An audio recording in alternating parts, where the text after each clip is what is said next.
Haleluya, puji nama Tuhan, shalom, salam sejahtera bagi kita semua.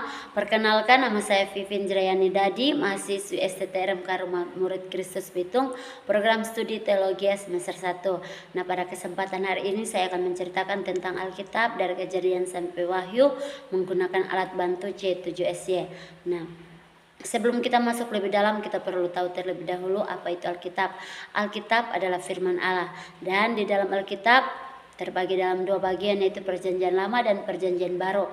Perjanjian Lama terdiri dari 39 kitab, sedangkan Perjanjian Baru 27 kitab. Dan jika kita gabungkan menjadi 66 kitab. Dan Perjanjian Lama ditulis menggunakan bahasa Ibrani, Perjanjian Baru menggunakan bahasa Yunani. Nah, kita mulai dari penciptaan.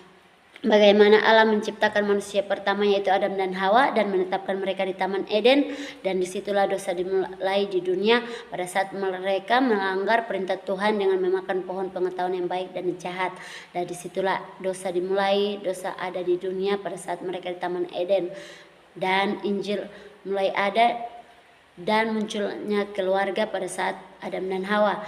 Keluarga, bagaimana Allah mengaruniakan mereka 3 orang anak, yaitu Kain, Habel, dan Set. Set merupakan pengganti Habel karena Kain membunuh Habel pada saat mempersembahkan korban kepada Tuhan, karena korban persembahannya tidak diterima oleh Tuhan, dan dia iri hati kepada Habel dan dia membunuh adiknya sendiri, dan munculnya Set sebagai pengganti adiknya Habel.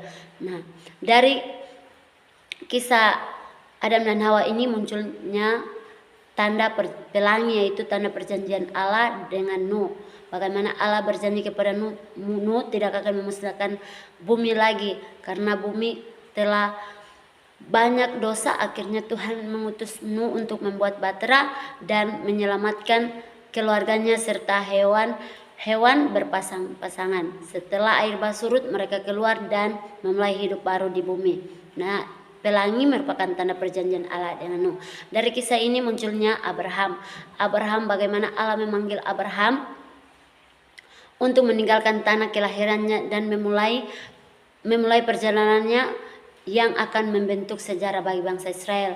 Allah berjanji kepadanya bahwa keturunannya akan menjadi bangsa yang besar dan menjadi bangsa dan menjadi berkat bagi semua bangsa. Abraham mengajarkan tentang iman, ketaatan, dan janji Allah yang setia.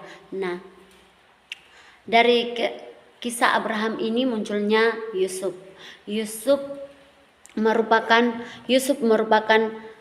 putra Yakub, mengalami pengkhianatan dari saudara-saudaranya dan dijual menjadi budak. Namun melalui kesabaran dan imannya, Yusuf diangkat menjadi pejabat tinggi di Mesir dan akhirnya menyelamatkan keluarganya dan dari kelaparan. Kisah Yusuf ini mengajarkan tentang pengampunan, kasih sayang, dan rencana Allah yang lebih besar.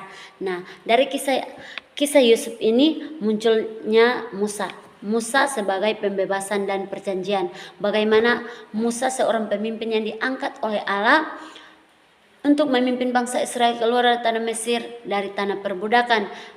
Di Gunung Sinai Allah memberikan hukum-hukumnya kepada bangsa Israel, membentuk perjanjian dan menetapkan hubungan khusus antara Allah dan umatnya. Kisah Musa mengajarkan tentang pembebasan, ketaatan, dan pentingnya hukum Allah. Nah, dari kisah Musa ini bagaimana munculnya 5 khotbah, dan dari kisah Musa ini munculnya Yosua. Yosua adalah penaklukan dan pembagian tanah. Bagaimana setelah kematian Musa, Yosua memimpin bangsa Israel memasuki tanah Kanaan, tanah yang dijanjikan Allah kepada Abraham. Yosua memimpin bangsa Israel dan menaklukkan kota-kota di tanah Kanaan, membagi tanah itu kepada suku-suku Israel. Kisah Yosua mengajarkan tentang keberanian, kepemimpinan, dan pentingnya mengikut perintah Tuhan. Dari masa Yosua ini, Yeriko dan bagaimana tanah dibagi-bagi. Nah, dari kisah Yosua ini munculnya anarki. Anarki setelah masa kepemimpinan Musa, bangsa Israel mengalami masa anarki di mana mereka tidak memiliki pemimpin yang kuat dan seringkali melanggar hukum Allah. Dan Allah kemudian mengangkat Daud sebagai raja pertama. Nah, dari kisah anarki ini munculnya hakim-hakim 13 sampai 15 hakim-hakim, dan hakim-hakim yang terakhir adalah Samuel. Nah, dari kisah anarki ini munculnya masa pembuangan di mana karena ketidaktaatan dan dosa mereka, dosa bangsa Israel, dan dihukum oleh Allah dengan pembuangan ke Babel. Pembuangan ini menjadi masa refleksi dan pertobatan bagi bangsa Israel. Kisah ini mengajarkan tentang konsekuensi dosa dan pentingnya kembali kepada Allah. Nah, kerajaan ini terdiri dari raja pertama yaitu